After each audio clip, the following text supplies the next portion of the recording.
Hello, and welcome to Ipsa Dixit, a podcast on legal scholarship. I'm your host, Brian L. Fry, Spears Gilbert Associate Professor of Law at the University of Kentucky College of Law.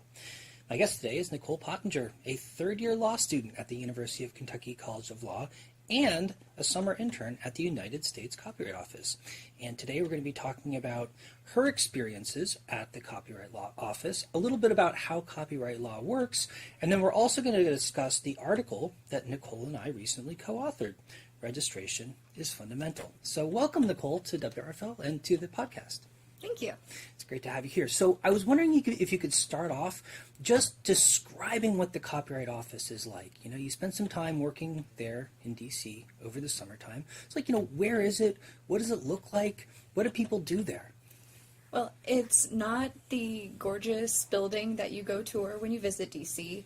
It's actually right next door. It is made of marble and doesn't have very many windows, but the people working inside make the best of it. There are a lot more departments than you would think, so there's not only the legal stuff that happens, but there's also the registration offices, there's policy offices. It's actually 4 or 5 floors, and a lot of people work there every single day. Very cool, right? So it's in D.C. in one of the 2 Library of Congress buildings there, the more modern and arguably less attractive. The Madison building. The Madison building, right? But there's a couple cool features about the Copyright Office, right? Like one of the things that I saw when I went there was the filing cabinet rooms, actually. Can you say a little something about that? Yeah, there's a lot of different offices on the floors where everything is stored. So every time someone sends in a registration, they also have to include a copy of their work. So there's a lot of really weird and really cool stuff just in the offices. Every single day, walking down the hallway, there were like cutouts that you'd get from a movie theater that just stuck in the windows, and everyone just has a great sense of creativity everywhere. So they really make the most of their space. Yeah, right. It's a really creativity from all around the United States and all around the world flowing into the Copyright Office as people want to register their works and claim copyright protection. So maybe you could talk a little bit about what you did while you were there. What kind of stuff did they ask you to do while you were working at the Copyright Office? Well, I worked in the office of the General Counsel, so there were a few different places where interns could be.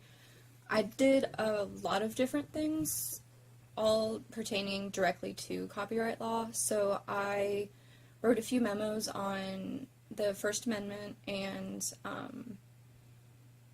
just what is copyright generally. I drafted a few PowerPoints and worked on a few legislative policy issues that the Copyright Office was preparing a report for to present in front of Congress, which was interesting.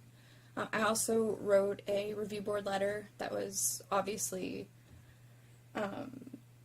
reviewed by an attorney later, but I drafted one, and also was able to go to a presentation where the Copyright Office, or one of the attorneys, gave an update. It was like a CLE presentation for continuous learning. Very cool. So I think one of the things that might be really helpful for our listeners is maybe like a brief explanation of how copyright works. In other words, how do you get a copyright in the first place, and what role does the Copyright Office play in copyright ownership and copyright litigation, for that matter? So copyright kind of exists as you make something. So the second you record something or write a book or even like a text message, you have copyright just from nature. But in order to prove that, a lot of people will register with the Copyright Office. So you send in a registration, you can do it paper or online. The Copyright Office is in the process of modernizing their system. I sat in on a presentation over the summer of what the beta for that looks like, and it is 1,000 times better than it used to be. It's a really gorgeous, user-friendly system, and they're actually soliciting people to start working in that beta system. So if you're an artist, you should definitely try to register using that system. But once you send that in, a registration specialist will look at it to make sure it meets all of the requirements for copyright. So it has to be original, it has to be creative, and it has to be yours. From there, they'll send you a certificate, and you will have that to prove to the world that you own this thing, no matter what it is. So if it's a work of art, music, book, no matter what. Interesting. So in order to get a copyright, you don't have to do anything but create a work of authorship then.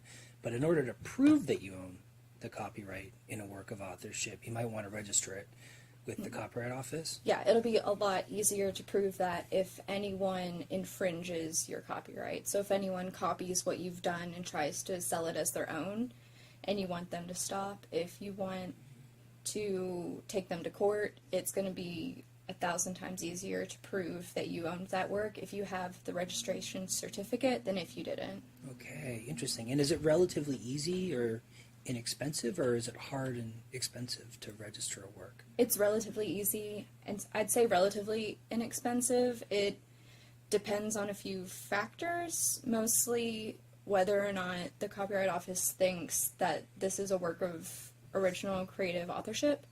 The first time around, there's a really long process that has been established that if they reject your work of authorship, you have a chance to appeal that decision, and the more you appeal, the more expensive the process can get. But most works are granted authorship the first time. So interesting. Maybe we could talk about that just a little bit, because I think, as you said, you spent some time working on some of those issues, working with the review board and talking to examiners and so on. So if someone submits a work for copyright registration, say I wrote a novel and I submitted it for copyright registration, do you think the Copyright Office would be likely to register that? Almost definitely. Okay. And what if I wrote a new song and I sent that in for copyright registration? Would they register that? Most likely. Okay, so what kinds of things wouldn't the Copyright Office register? My favorite thing that they did not register was a tequila bottle. So it was shaped like a skull, and that is not eligible for copyright registration. Okay, well, why not? Why was that tequila bottle shaped like a skull not registered for copyright protection by the Copyright Office? In other words, what was the basis for the denial? Well, it looked like something that existed in the world, so it didn't meet that originality benchmark that's required. Okay, so of all the works that are submitted for copyright registration, do you have a sense of what percentage are registered as opposed to what percentage are refused registration? The vast majority are registered, so it's just a very small percentage that do not meet the requirements and then are later appealed. Okay, so only a tiny fraction of works that don't have that kind of spark of originality, that kind of really minimal level of originality that the Copyright Office expects are going to be registered then. So most authors or songwriters or artists who create works of authorship, they could submit those for copyright registration and it'd be no problem? Absolutely. Okay, interesting. So maybe we can move on then to talk a little bit about the paper that we wrote together. Registration is fundamental. Maybe could you just tell our listeners a little bit about what the paper's about? Sure. So there's this court case that was granted certiorari to the Supreme Court of the United States for this coming summer. It is Fourth Estate versus WallStreet.com. So Fourth Estate makes content for newspapers, like online newspapers. They had a license with Wall Street for Wall Street to put up this content, and the license agreement was severed. Then Wall Street continued to keep the newspaper articles on their website. Fourth Estate said, hey, you need to take these down, this is our content, and WallStreet.com did not. The Fourth Estate did register or attempt to register their articles. The registration has not yet been granted. Mostly because it does take like 7 to 9 months on average to get your registration certificate. But Fourth Estate is arguing that you do not have to register with the Copyright Office before you instigate litigation. Okay, why would that be a problem? Why do they have to argue that? Because the Copyright Act of 1976 says registration is required, but the way it's written is slightly ambiguous, I guess, is the best way to put that. It's not clear whether or not you have to wait until the registrar decides that copyright has been granted or not before you can sue. So you can sue after you either get your certificate or don't, but you have to at least attempt to register. Right, right. So the question then is whether Fourth Estate has to wait for the Copyright Office to make a decision on its registration application before it can file a infringement action in federal court then, if I'm understanding correctly. Yes, that's correct. Right, right. Okay, interesting. So what's wallstreet.com's response to that argument?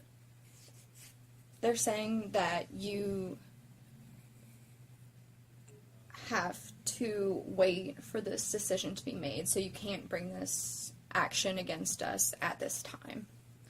Okay, right. So it seems to me that, on its face, the argument before the Supreme Court is mostly about the language of the statute. Right, it's a statutory interpretation question. It's a question is like, what does the statute actually require? So Fourth Estate is arguing that the language is ambiguous. Why are they arguing that the language is ambiguous, do you think? Where do they go from there? I think if they say that it is not ambiguous, then having to wait 7 to 9 months or however long it takes for the office to get to you, the other party will be able to infringe your work and gain a monetary benefit from that work. And by filing your lawsuit now before you get that registration, it will help protect the party from loss. Right. So in a sense, Fourth Estate is saying then that it's kind of unfair that they have to wait so long, right? That the wallstreet.com's interpretation of the language of the Copyright Act would mean that, they might have to wait quite some time before they're able to file their infringement action. Right. And that seems like, well, why should someone be able to infringe our work for 7 to 9 months while the Copyright Office is reviewing whether or not we satisfy the registration requirements? And what do you think? I mean, what's the likelihood that Fourth Estate's works are registrable? They most certainly are. They're newspaper articles. They're original and creative. So they'll be granted. There's no question. Right. Is there a way that Fourth Estate could speed up review of the works in question? They could. There is a special process that is granted in very limited circumstances, and this may very well be one of the limited circumstances where you can speed up registration for, I think it's 5 days, but it's pretty pricey, and not all potential plaintiffs will be able to afford that price. Okay, so there's some question as to whether or not they can get that kind of expedited review that they would need in order to sue more quickly for infringement. Well, could Fourth Estate have registered the works in advance? They could have. It's just, do you really want to register every single newspaper article that you are producing every day? So if you are a newspaper that has 30 articles every single day, that can get pretty pricey to register every single one. Now, there is group registration as an option, but the legal fees and just the cost of registering can get pretty expensive. Okay, so what would happen if Fourth Estate wins? If they win, it will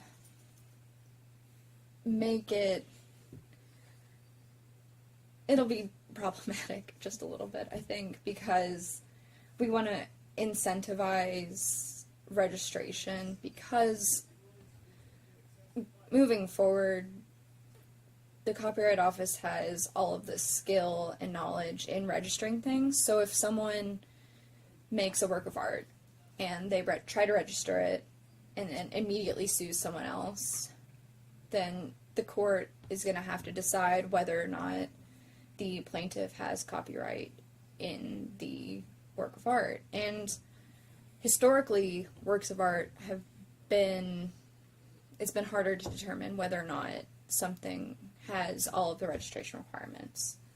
So it will put a higher burden on the court in determining whether or not something is copyright, when the Copyright Office has 148 years of history in doing this and has a body of expertise. It has a 1,000-page guideline manual on registration and how copyright law works.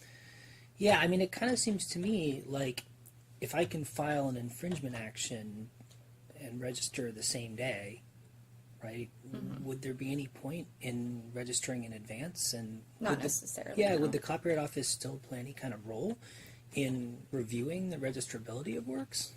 I mean, there would be a role, but it'd be highly diminished from what it is today. Right. Some people might still file in Right. advance, but a lot of them would have an incentive to wait until somebody infringed. Could that be a problem for potential infringers as well? I mean, is there a notice element potentially there?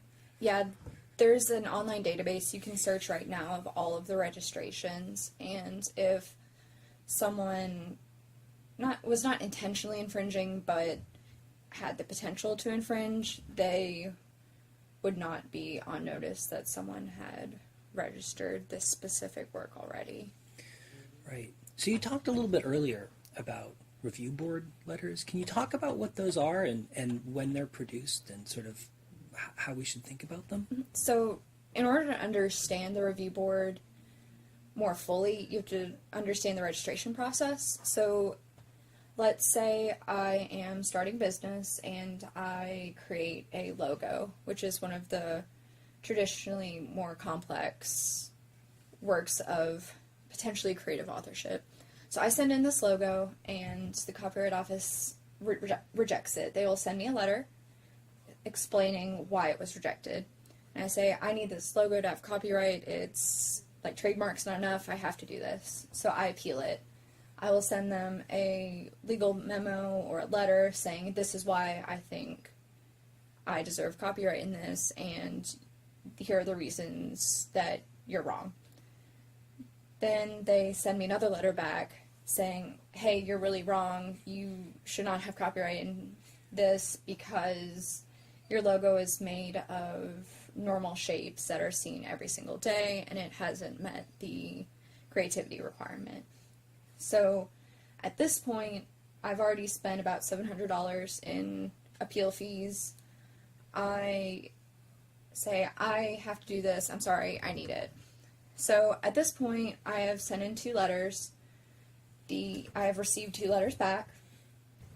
The Copyright Review Board will now look at my appeal. So that entails most of the lawyers in the General Counsel's office, as well as a few from other offices. They will sit in a meeting and go through your work piece by piece, say what are the pros of granting copyright and what are the cons. So that determination is made, and an attorney will write a review board letter. So these letters are the work at issue, the procedural history, the legal framework behind the issue. So the logo will have a creativity, originality component. There may be a few other components thrown in. And then there will be a legal analysis portion. And these letters are now posted online. They were available through the University of New Hampshire, I believe, posted a lot of them online through Freedom of Information Act requests. But now the Copyright Office has started publishing them on copyright.gov. So every single one is available. I think there's like 85 or 90 now, maybe more. But they're really informative, because if you have something like a work that is maybe questionable, you don't know, you can go look at all of these letters. Now, they're not necessarily precedential, so they're not going to rely on the letters substantively moving forward with a request, but they do provide an interpretation of the compendium that explains how to evaluate a work, and they often bring in district court and higher court opinions based on works that are similar. So the review board kind of works symbiotically with the court, in that the board will look at court's decisions, and district courts often will cite to the review board letters and past decisions of the Copyright Office. Cool. So how often do federal district courts and federal circuit courts sort of ask questions about originality and copyrightability of works of authorship? Is this the kind of thing that they address frequently? It really isn't. Yeah. It's happened a few times, but not enough to where they've built any sort of substantive body of critique of what copyright and originality is. So there's not a lot of like standards that have been met, have been established. Is it your impression that district courts find the Copyright Office Review Board letters helpful in making these kinds of determinations? I think so, mostly because the Copyright Office is kind of given a deference. They'll defer to whatever the office has said to a reasonable amount. There's one case where the district court had to evaluate a coffee mug, and they relied pretty heavily on the Copyright Office's decision only because they had to determine whether or not the office acted arbitrarily and capriciously. So that's kind of like, did they act so wrong that this is obviously like there's some sort of bias towards the plaintiff or something like that. Right. And how'd they come out on that one? They fully agreed with the Copyright Office that a mug with a few short phrases and a pictogram was not eligible for copyright protection. Right, because it lacked the kind of original content that would be necessary. Right. Okay. So while you were at the Copyright Office, you did what I think is a really cool project that became ultimately part of the paper that we wrote together. And I was wondering if you could talk a little bit about that project, sort of what the experience of doing it was like and what you learned. After work, I would go home and sit at my desk and read all of the Copyright Review Board letters about creativity that have been written.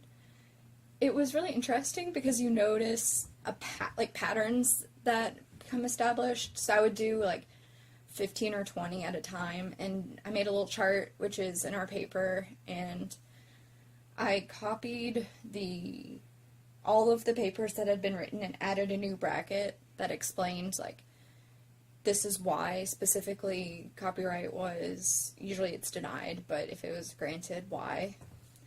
It was fun. I enjoyed looking at all the different examples. I think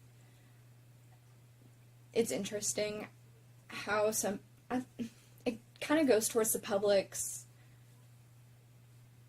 interpretation of what copyright is, because I think a lot of people are just like, oh, I get IP rights in something, let me just file for copyright protection. And you're just like, did you even look at what copyright law is at all? But it was interesting getting to see so many examples of the analysis that has to be done to determine whether or not something is eligible for copyright protection. Yeah, maybe you could talk a little bit about maybe some of the patterns that you thought you saw, or some of the kind of the common features among some of those letters. Yeah, there's a lot of categories I noticed. So there are a lot of logos, so many logos that companies, I guess, just decided, hey, we also need copyright protection in this. And a lot of those were not eligible because they were just comprised of like circles and lines and short phrases, and those things aren't really necessarily creative. There were also a lot of pieces of jewelry that were also just comprised of standard like cuts of diamonds and things of that nature. One of the more interesting ones was someone tried to get copyright in like a line of code, which felt like it's going to be a new thing that happens as companies want to protect the work they've done in designing software and developing software. But overall, all of the letters have the same format. It just is a matter of that analysis being developed. And the best part was that you could find little jokes that the attorneys had clearly written, like puns throughout them. That was a great time. It's a copyright office. They got to be creative. Yeah. Right? So it sounds like from your description, like in a way, the copyright office in general and the review board in particular are kind of almost policing the boundaries of copyrightable subject matter to some degree. Like kind of looking at these new categories of works that kind of more aggressive registrants are trying to kind of claim broader subject matter, and the Copyright Office is kind of beating them back a little bit, as it were. Maybe, I don't know about policing. Maybe like helping develop the boundaries. Policing is just like a little aggressive. Okay. Spoken like a budding bureaucrat, indeed. Okay, so Nicole, why don't we close it out with a little prediction, right? The Supreme Court is going to be hearing Fourth Estate v. wallstreet.com sometime in the coming term. There hasn't been an oral argument yet. So what do you think? How's it going to come out? I'm hoping that the Supreme Court will side with wallstreet.com, but you never know. I think because it's such a statutory-based question that they'll most likely agree with Wall Street, but I could be wrong. All right. Well, thanks so much, Nicole. It's been a pleasure having you on the show. Thank you.